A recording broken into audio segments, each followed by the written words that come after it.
GoodWorks is predicting that $280 billion from estates will be flowing into charities, and that is not an insignificant number. So charities are asking themselves, how do we tap into this? We are typically going for wealthy, white people who have been in Canada for a very long time. And thanks to the research from the Donor Motivation Program and Willpower, it turns out that Black people and racialized people are some of the most generous in the country. And in encouraging them through our planned giving marketing to leave a gift to the charity creates this opportunity for us to help them with their estate planning, to promote estate planning in these communities that are generally underserved. And at the same time, this will diversify the pool of donors and strengthen our revenue in the future. Hi, friends.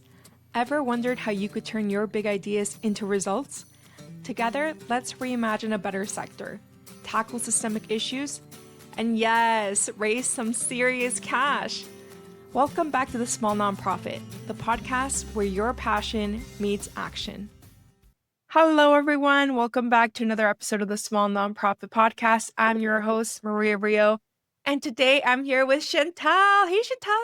Hey, Maria. Thanks so much for having me. I'm really excited to be here. I'm so excited to have you. I've seen your work from afar for a long time and thankfully been able to start that conversation and relationship with you. So, Chantal, for people who don't know you just yet, can you briefly introduce yourself? Yeah, thanks. So my name is Chantel Orlin. I use she, her pronouns. I work for Eco Justice currently. I lead our planned giving program. I also sit on the executive for the Canadian Association of Gift Planners, Greater Vancouver chapter. I'm the chair of communications there. And I'm also volunteering with the Black Canadian Fundraisers Collective, and I sit on various committees for Hogan's Alley Society. So on top of the writing and the speaking, it's obviously very, very busy over here. It sounds like you have a lot going on. So, I hope that you're also staying well rested because you're doing really, really great work. And I'm just so excited to talk about some of that thought leadership that you're doing, Thank you. especially around planned giving, because I've seen your work with community centric fundraising. But for me, one of the biggest things was trying to make planned giving, community centric fundraising aligned. And it was just so hard to even wrap my head around because with major gifts, like you have similar issues, but with planned giving, like it's so incentivized to really think about, capital gains tax and reducing your obligation to the state and, pitching charity as the right answer with what to do with your estate. I'm not a tax lawyer of any kind, so if I get any of that wrong, please feel free to correct me. But yeah, tell us a little bit about your work in planned giving currently. Yeah, thank you. So I am a huge planned giving nerd. I'm very, very passionate about my work, but I'm also equally passionate about justice, equity, diversity, inclusivity, accessibility, and reconciliation. That's the acronym that I usually use, JEDIR. And the reason why I thought eco justice would be such a great fit for me is because that intersection of my two interests came up right away at the beginning of the interview. And it is a complicated question. The first time they asked me, how would you include these values in the planned giving program? I blanked for a good minute or so, but then it started all coming out of me. As I talk about in the article, there's the racial wealth gap, and estate planning is a huge aspect that can help with that. There's also how we market planned giving. Who are we targeting for planned giving as well?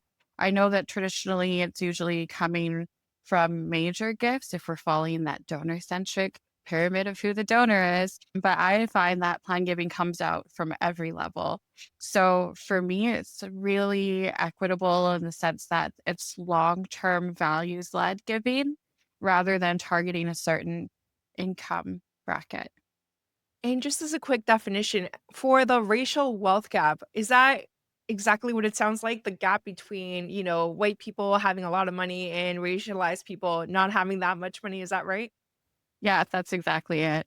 And I mean, the cause of that is centuries and centuries of physical violence, political violence, redlining, a lack of trust between institutions and people of color as well.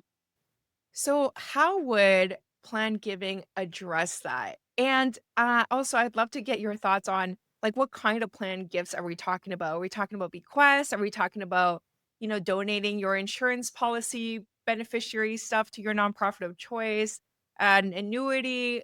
Walk us through it. Yeah, there are a lot of different complicated giving vehicles when it comes to planned giving, definitely. I tend to focus on gifts and will. So those can either be a residual gift, something from the residue, a percentage usually, or specific gifts, which is a set number left in the will. I also focus on registered savings products. So you can designate a charity as a beneficiary of a life insurance policy, a registered savings product, such as a TFSA or an RRSP or even an RRIF, which I think kicks in after you turn 70. So yeah, I mean, I am far from being an expert on the estate administration side of things. And I'm sure that estate lawyers would also agree that they're far from experts because it changes every year. There's always new laws that are going on. So yeah, it takes a lot of work to keep up to date on those, and I really focus on gifts and wills and registered savings products for that reason. Although there are also charitable gift annuities, charitable remainder trusts. You can do DAFs as a planned gift as well. The options are almost endless. It is a very deep pool, planned giving. But yeah, so looping back, how would that address the wealth gap? Like if it's in your will, like me as a person who's not rich, how would I leave more money to people? What does that kind of break down into? Yeah, thank you. I mean, this is more on our side. I believe that the plant giving professionals should be doing a little bit more or using the skills that we already have.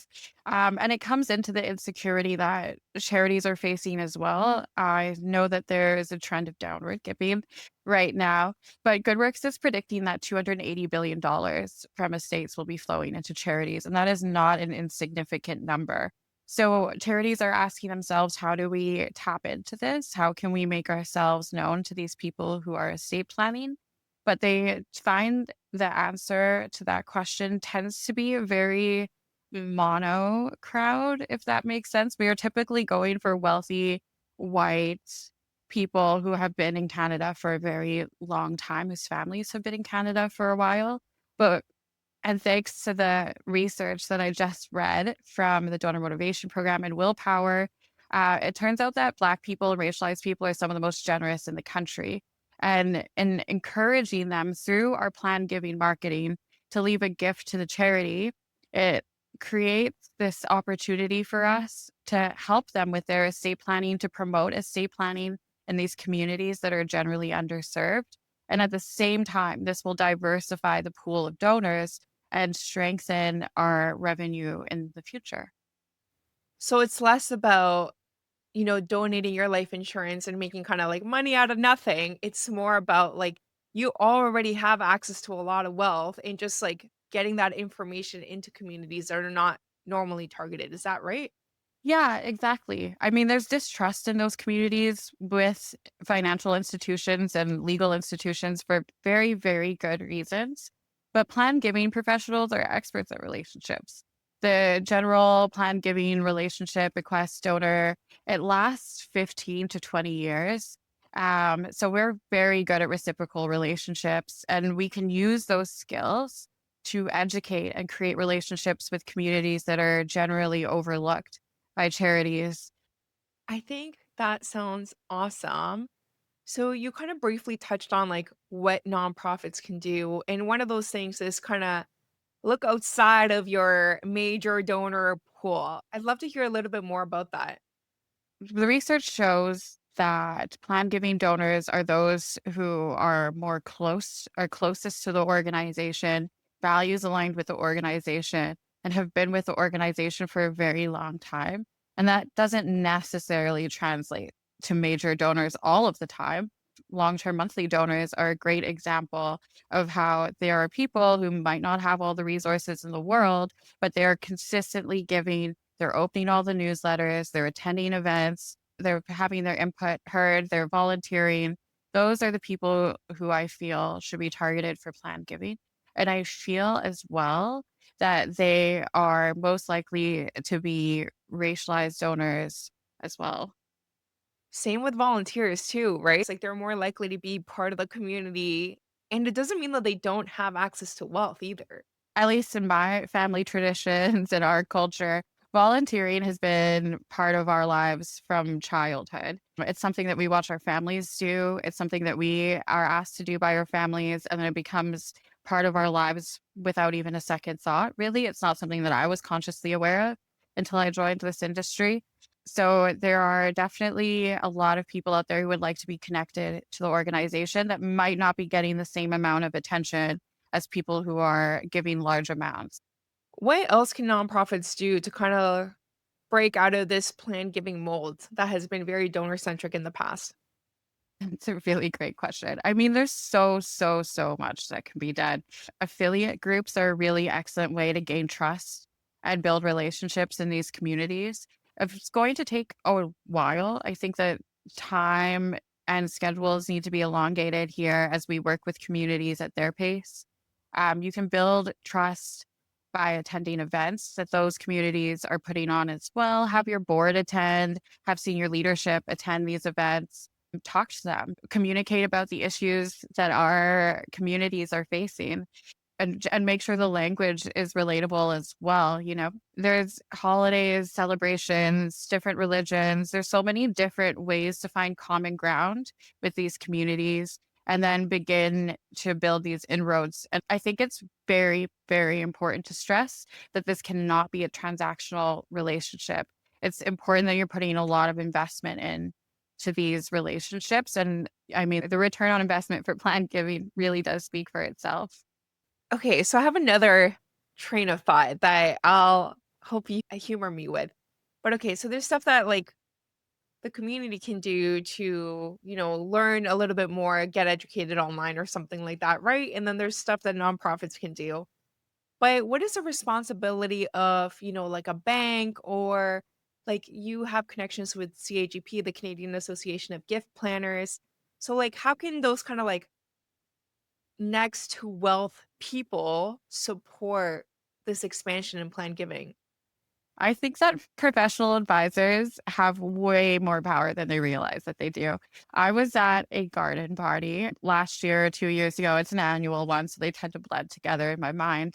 But there was a professional advisor who was talking about how when donors come to or her clients come to her and they would like to donate to a cause, but they don't have a specific charity in mind, she will list three and they usually choose all three or the top one on the list without doing any further research of their own. So these clients have so much trust in their advisors that they are donating to the charities that they suggest. And so professional advisors have the opportunity to suggest different charities, maybe smaller charities that don't typically receive as much attention as the larger well-known names do. They also have the ability to learn about the cultural background of their clients as well and find a way to bring up these difficult conversations with their clients around estate planning. I mean, nobody wants to talk about death. Nobody wants to plan for their impending death. And depending on the culture, it's very taboo to discuss this kind of thing. But there is the opportunity then to have those conversations, which will be in depth, educating, and culturally sensitive. Talking about moving a little bit away from, white people who are wealth advisors, talking to other white people who are donors, it to me opens up some questions around culture and around like, for example, I'm Mexican. My family has been like very connected to the church, right? So are you now in like additional competition because some cultures have really close connections to their religious groups as well. But maybe not because, there's Christianity and a lot of white people feel very connected to that as well. I don't know. What do you think? Yeah, I mean, statistics do show that cultures of color, for lack of a better term off the top of my head, do tend to donate to religious institutions mostly. But again, I find that is an opportunity rather than a problem. I would never try to be in competition with someone's religion, but it shows how generous they are already when you can find a way to speak to them that aligns with their values and contributes to their community. So the church is community for so many different people. If you can create a similar community of mutual aid or education for environmental donors, thinking of my own work right now, so many people feel alone in their anxiety surrounding climate. And that is an opportunity to create a climate anxiety support group amongst supporters so that they have someone to speak to about that.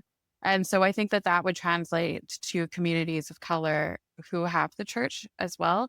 I guarantee that there are other things that they're worried about in their community that they would enjoy having other people to speak to you about. Another concern that I have with executive directors, board members, X, Y, and Z trying to break into racialized communities is that many of them are not from racialized communities. And I've done an episode in the past with Sarah Alley around like culturally competent fundraising. But I don't know, what do you think about that? Are a lot of like racialized donors leaving gifts in their will to communities that don't represent them? Is that a barrier? Maybe not.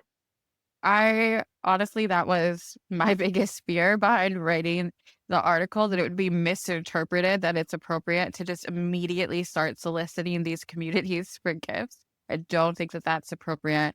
Diversifying senior leadership and your plan giving staff and your development staff in general is so crucial. But before you diversify your staff, there's still a lot of work to be done to ensure that you're not bringing in a diverse identity holder to a situation that is going to be bad for their mental health or toxic. So there's a lot of internal work to be done first to ensure that the workplace is going to be safe for these diversification goals.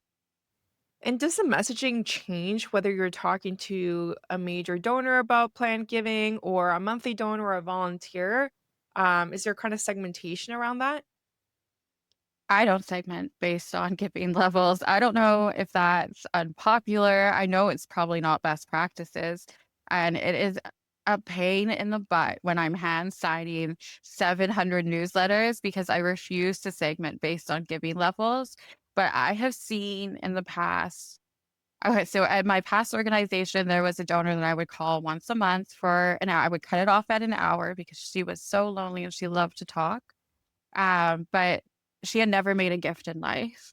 And at one point, my direct report was like, okay, that's enough. She's very senior. We've never seen a gift. There's no guarantee that there's a gift in her will.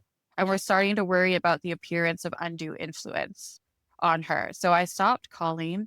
And I found recently that her entire estate had been left to that organization and it was valued in the millions. And so that is a green flag for me that I'm right not to segment based on giving in life because we never know where these gifts are coming from. And so I never change the messaging.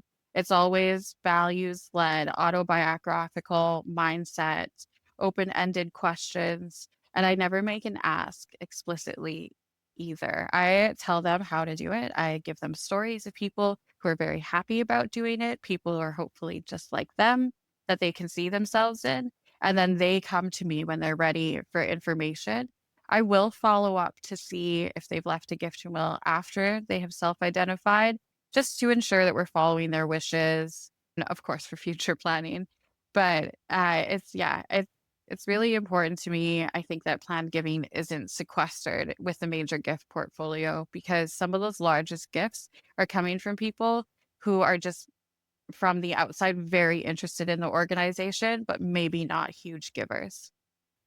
There was this donor who was never on my radar because they were giving like $50 a year. You know, like they were just not on my radar at the time. It sucks to say because they were giving for like a long period of time. I think it was like 7 to 10 years, something like that. And when they passed away, we ended up getting a gift that was like $450,000 a year from their estate. But it And was like these gifts are transformational in size for a lot of different organizations. I mean, we're always preaching about stewardship, but that is where that comes in. You never know who is going to be leaving a gift of momentous size. so for people who are experienced with planned giving, maybe they've been doing it for a while, or maybe they are hoping to get started. What kind of tips would you give them to make sure that they do it in a way that's aligned with their organizational values and not, talking about capital gains tax, avoiding the state X, Y, and Z? Yeah, I mean, I don't talk about capital gains tax with my supporters either. It's actually an eco-justice wide policy. We don't focus on tax benefits ever. If a question is asked, then we will refer them to someone, which actually leads me to my first point. I would highly recommend that you expand your circle of stakeholders. Professional advisors, trusted professional advisors that the charity is in relationship with, can be diversified from many different cultures. You can also tailor communications to the audience that you're targeting. It's important to ensure that there is cultural sensitivity, family values are reflected. What is their concern? Like, what are they worried about right now that your organization addresses? Like, show them how we're serving their family and community. It's also important to meet people where they are. So go find them. Go to community and cultural events. Partner with smaller nonprofits and groups led by the communities you wish to engage with. Leverage media channels that they use as well. There's so many different ways. It would be hard to cover everything, but my article is there and it does describe a lot of different ways to do that. Nice. And we'll definitely have that article linked in the show notes. So if you want to see what Chantel is up to, you'll be able to at least read that article. But that being said, Chantal, if people want to continue the conversation, where can they find you? If you want to direct them to other cool articles that you're writing, go for it. Thanks, yeah. I mean, most of my writing is done for community-centric fundraising, so a lot of my articles are on the Hub, and I highly suggest you check that out. There's so many amazing people who write such provoking thought pieces there. I am always on LinkedIn because I manage the LinkedIn for CAGP Vancouver and the Black Canadian Fundraisers Collective.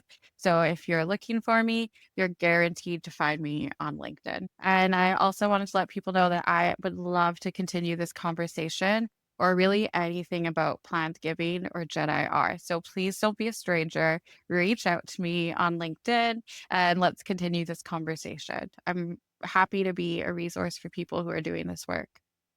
Awesome. Well, thank you so much for being here today and sharing your expertise. This is such an exciting topic for me, and I really can't wait to see where this continues to go. I know that you're already crushing it, but for me, like the planned giving and CCF alignment has always been a little bit of a mystery. So hearing what you're doing is really, really inspirational. Okay, well, that's it for today's episode of the Small Nonprofit Podcast. As always, you can see our lovely faces on our YouTube channel. And yeah, I hope that you got something out of this, that you're going to try plan giving in a completely different way. I love what Chantal was saying about leading with your values and having those conversations like really rooted in serving that community. So give it a go. Tell us how it went. And that's it for today. Bye for now. Thank you for listening to another episode of The Small Nonprofit. If you want to continue the conversation, feel free to connect with our guests directly or find me on LinkedIn. Let's keep moving money to mission and prioritizing our well being. Bye for now.